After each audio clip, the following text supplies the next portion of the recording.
rəhmət və bərəkət qaynağı olan mübarək bayram sabahına qovuşmağı nəsib edən Cənab-ı Haqqa sonsuz həmd-i sənalar olsun. Əziz qardaşlar, cümləmizin və cümlənizin Ramazan bayramınız mübarək olsun. Allah Teala neçə belə xeyirli, bərəkətli Ramazan bayramlarına qovuşmağı cümlə müsəlman qardaşlarımıza nəsib eləsin. Əziz qardaşlar, Həzrət Peyğəmbər sallallahu aleyhi və səlləm buyurur ki, müsəlmanın iki dənə sevinc anı vardır. Birincisi, oruç tutduğu üçün axşamı deyir iftar edər, dolayısıyla iftarda o yeməyin sevincini yaşayar. İkincisi, sevinc anı isə Ramazan ayının dolayısıyla qazandığı savablar, mükafatlar vəsiləsi axirətdə Rəbbinə qovuşacağı gün olacaqdır deyir. Dolayısıyla bir günorta et yemədiyimiz yeməyin yerinə axşam yediyimiz iftarlar vardır. Bir də bu Qurban bayramı vardır ki, bu gündə də qonaqlıqlar olaraq sanki 30 gün ərzində oruclu olmağımızın iftarını bu gün edəcəyik. Yəni, dolayısıyla biz Həzrət Peyğəmbərin hədisinin ilk mərhələsinə bu gün nail olmuşuq. Allah Teala bu hədisin ikinci mərhələsinə, yəni dolayısıyla onun camalı ilə müşərrəf olacağımız günə də cümləmizi nəsib eləsin çıxmağı. Peyğəmbər sallallahu aleyhi ve sellem Məkkədən Mədinəyə hicrət edərkən orada cahiliyyə dövrü ərəblərinin fərqli bayramlar qeyd etdiyinə şahidlik edir və bu zaman onlara belə bir müraciət ünvanlayır ki, ey müsəlmanlar, Allah Teala sizlərə bu bayramların yerinə iki dənə xeyirli bayram qismət eləyibdir və bunlar Ramazan və Qurban bayramıdır. Dolayısıyla, əziz qardaşlar, həqiqətən də baxdığımız zaman həm Ramazan bayramı, həm də Qurban bayramı iki böyük ibadətin müqabilində müsəlmana verilən bayramdır. Yəni, İslamın 5 şərti vardır. Ondan biri həcc ziyarətini yerinə yetirməkdir. Qurban bayramı isə həcc ziyarəti yerinə yetirilən günlərin ardından qeyd olunur. Ramazan bayramı isə İslamın digər 5 şərtindən biri olan orucluq bitdikdən sonra qeyd edilir. Yəni, dolayısıyla bir müsəlman həcc ziyarətini yerinə yetirdiyinə görə və yaxud da oruç tutmağa müvəffəq olduğuna görə bunların ardından bayram qeyd edilir. Yəni, bu işləri Allah Teala ona nəsib etdiyi üçün şükür mahiyyətində, sevinc mahiyyətində bu bayramları burada qeyd etmiş olur, əziz qardaşlar. Və həqiqətən də baxdığımız zaman görürük ki, Ramazan bayramını əslində əksər yerlərdə Fitr bayramı deyə adlandırılır. Bunun da özünün bir hikməti vardır, əziz qardaşlar. Fitr sözü əslində yaradılış mənasına gəlməkdədir. Biz müsəlmanlar da Ramazan ayında ibadət edərək sanki yaradılışımıza geri qayıdırıq. Necə ki, anadan dünyaya gələn uşaq günahsız bir şəkildə əməl dəftəri olursa, onun yaradılışında, fitrətində, eləcə də bizlər sanki günahlarımızı bağışladaraq yaradılışımıza geri qayıdırıq. Necə ki, bir insan yaradılış qəriyyəsi ibadətlərini yerinə yetirmək, namazlarını, oruclarını yerinə yetirərək günahlardan çəkinməyə xüsusi diqqət etməlidirsə, sanki bu Ramazan ayı bizə bu təməl vəzifəmizi xatırladır və təqva nemətini burada bizə qazandırır. Ona görə də önəmli olan bu təqva nemətini digər aylara da davam etdirməyimizdir, əziz qardaşlar. Baxırsınız ki, bu mübarək bayram günü biz ilk sevincimizi yaşamaq üçün məscidə gəlib namaz qılaraq burada sevincimizi qeyd edirik. Əslində, sevincli anlarımızda belə olduğu kimi, kədərli anlarımızda da belədir. Məsələn, birimizin yaxını dünyasını dəyişəndə, orada onu dəfn etməzdən öncə ilk gördüyümüz iş cənazə namazını qılmaq olur. Yəni, sevincli halımızda da namaz qılırıq, kədərli halımızda da namaz qılırıq. Dolayısıyla, bu bir müsəlmanın həm sevincində də, həm kədərində də namaza bərk-bərk yapışmasının bir göstəricisi olaraq qarşımıza çıxmaqdadır, əziz qardaşlar. Və baxdığımız zaman görürük ki, bir söz vardır, deyir, namaz məsciddən çıxdıqdan sonra başlayır, əsl həcc Kəbədən qayıdandan sonra başlayır və həqiqi oruç da Ramazandan sonra başlayır. Həqiqətən də bu belədir.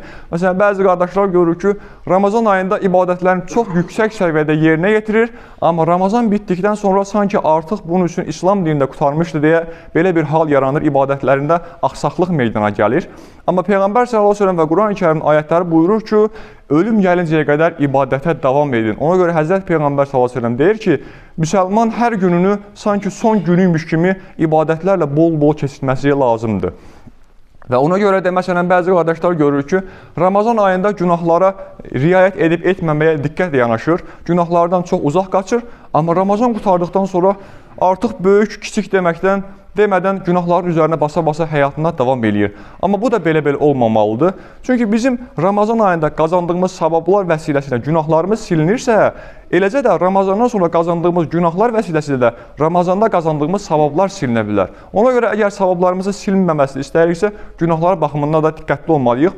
Çünki Həzrət Peyğəmbər buyurur ki, əsl müflüs bilirsinizmi kimdir? Əsl müflüs Allahın huzuruna namazla gedər, orucla gedər, amma insanların haqqına girdiyinə görə, birilərinin qəlbini qırıb, ona ağır söz söylədiyinə görə, qeybət etdiyinə görə, fərqli günah işlədiyinə görə həmin adamın bütün ibadətləri əməl dəftərindən silinər. Əsl müflüs odur. Ona görə buna da diqqət yetirməyimiz lazımdır digər aylarda. Və baxdığımız zaman görürük ki, fərz namazların əvvəlində də, sonunda da sünnət namazları olur. Bu oruçda da belədir. Orucun Ramazan ayının əvvəlində də, sonrasında da sünnət olan oruclar vardır. Xüsusilə burada Şəvval orucunu qeyd etməyimiz lazımdır. Həzrət Peyğəmbər sallallahu aleyhi ve sellem buyurur ki, kim Ramazanda 30 gün oruç tutduqdan sonra Şəvval ayında da 6 gün oruç tutaraq bunu 36-ya tamamlayarsa, həmin adam bir ilin tamamını oruclu keçirmiş kimi savab qazanar. Əziz qardaşlar, bu hədis şərifi bəzi müsəlman qardaşlarımıza deyəndə onlar bunu çox da real qəbul etmirlər. Bu hədisin sanki həqiqətə uyğun olmadığını düşünürlər. Halbuki bu belə deyil. Bu hədislə yanaşı Quran-ı Kərimin ayəsi ilə də təsdiqlənən bir məsələdir. Quran-ı Kərimdə Allah təala buyurur ki, Mən cəə bil həsənəti fələhu aşru əmfəlihə deyir. Kim bir yaxşılıq edərsə, kim bir yaxşı işlə gələrsə, ona 10 qatı savab vardır, əziz qardaşlar. Dolayısıyla biz 30 gün oruç tutaraq onu 10'a vuranda sanki 300 gün oruç tutmuş kimi Allah bizi savab verir və 6 günü də buradan əlavə edərək sanki 60 günü buradan da oruç tutmuş oluruq. Dolayısıyla hicri illərdə də 355 gün olur əziz qardaşlar. Yəni biz bir ildə 360 gün oruç tutaraq sanki bir ilin tamamını oruclu keçirmiş oluruq. Yəni düşünün, bir insan ömrünün axırına kimi bu şəkildə davam edərsə, o insan sanki bütün ömrünün oruclu keçirmiş kimi orada savab qazanmaq imkanı vardır. Allah cümləmizi bu şəkildə ibadət etməyə müvəffəq qılsın əziz qardaşlar. Və baxdığımız zaman görürük ki, bir məsələ var ki, onu xüsusi altını çizərək qeyd etməyimiz lazımdır ki, bugün əgər bir müsəlman müqəddəs Ramazan bayramımızı qara bayram adlandırarkən burada günah qazanmadığını düşünürsə, yanılır, çox səhv bir hərəkət eləyir. Çünki Allah Taala'nın sevinç simvolu olaraq seçdiyi bir bayrama hüzün gününə çevirmək, onu qara adlandırmaq həqiqətən də Allah Taala'ya qarşı edilmiş çox böyük bir hörmətsizlikdir, əziz qardaşlar. Buna da diqqət edək. Əgər bu şəkildə ətrafımızda qara bayram sözünü işlədənlər varsa, onlara da xəbərdarlıq mahiyyətində bu sözləri deməyimiz lazım ki, bu Allahın müqəddəs bayramıdır. Bunu o şəkildə adlandırmaq qətiyyən biz müsəlman olaraq bizə yaraşmayan bir hərəkətdir, əziz qardaşlar. Və eyni zamanda onu da qeyd eləyək ki, əziz qardaşlar, bəziləri deyir ki, öldü bir insan, ölüb gedəndən sonra bu bayram ona qara gəldi, ona görə qara bayram deyirik. Amma bu belə deyil. Çünki Həzrət Peyğəmbər buyurur ki, əslində ölüm möminin əsl bayramıdır. Ölüm möminin qurtuluşa çatdığı, dünya sıxıntılarından qurtulduğu üçün əslində ölüm həqiqi bayramdır. Və sözünə belə davam edir ki, 5 yer vardır ki, o mömin üçün həqiqi bayramdır. Birincisi nədir? Birincisi, möminin günahsız keçirdiyi hər gün onun üçün bayramdır. Möminin bu dünyadan imanla axirət yurduna köçdüyü gün onun üçün bayram günüdür. Möminin Sırat körpüsünün üzərindən şimşək kimi keçdiyi gün onun üçün həqiqi bayramdır. Möminin cənnətə daxil olduğu gün onun üçün həqiqi bayramdır və möminin Allahı gördüyü gün onun üçün əsl bayram deyil, o vaxt yaşanacaqdır. Və ümumiyyətlə baxdığımız zaman görürük ki, bugün insanın sevdiyi ilə bərabər keçirdiyi gün onun üçün bayram mahiyyətində sevincli keçir. Amma bir insanın əgər sevdiyi yanında yoxdursa, o adam bayram belə olsa hüsran günü kimi həmin adamın axlında canlanar. Bugün də bizim sevdiyimiz Allah olmalıdır. Əgər biz hər gün Allahla bərabər olarsak, bizim hər günümüz bayram mahiyyətində keçirmə şansımız vardır burada. Və dolayısıyla əziz qardaşlar, ona görə də Allah Teala Quran-ı Kərimdə buyurur ki, Mə cəalallahu l-rəculun min qalbeyni fi cəvfi deyir. Allah Teala bir insanın qəlbində iki ürək yaratmamışdır. Yəni hər birimizin bir ürəyi vardır. Dolayısıyla bir ürəkdə də yalnız Allahın nurunu təcəlli etdirməyimiz lazımdır. Burada xurafat elementlərini oradan silməliyik ki, Allahın nuru həmin qəlbimizə, Allahın rəhməti həmin qəlbimizə təcəlli etsin əziz qardaşlar. Ona görə də qəlb təfsiyəsi, bu zikirlərlə, təsbihatlar, namazlarla qəlbimizi hər zaman pak halına gətirməyimiz lazımdır. Və onu da qeyd edək ki, baxdığımız zaman Peyğəmbər sallallahu əleyhi və səlləm bayram günləri deyir, məscidə bir yolla gələrdisə, qaydanda başqa yolla evinə qayıdardı ki, daha çox savab qazansın. Daha sonra bayrama gələrkən hamı ilə təbrikləşərdi, bayram təbriklərini bildirərdi. Məsələn, biz bugün deyirik ki, bayram namazı evdə tək başına qılınmaz. Niyə qılınmaz? Çünki müsəlman sevincini tək başına yaşamamalıdır. Müsəlman sevincini hamı ilə paylaşmalıdır. Çünki sevinç paylaşdıqca burada artır. Ona görə də Allaha dua edək ki, biz bugün evimizdən sevincli bir şəkildə durub məscidə gəlmişiksə, Allah Taala qəbirlərimizdən diriləcəyimiz gündə sevincli bir şəkildə cənnətə getməyi də cümləmizi nəsib müyəssər eləsin. Və bir də onu da qeyd edək ki, sonda isə qeyd edək ki, əziz qardaşlar, həqiqətən də bu ildə bəzi evlər oldu ki, orada iftar sevincləri yaşanmadı.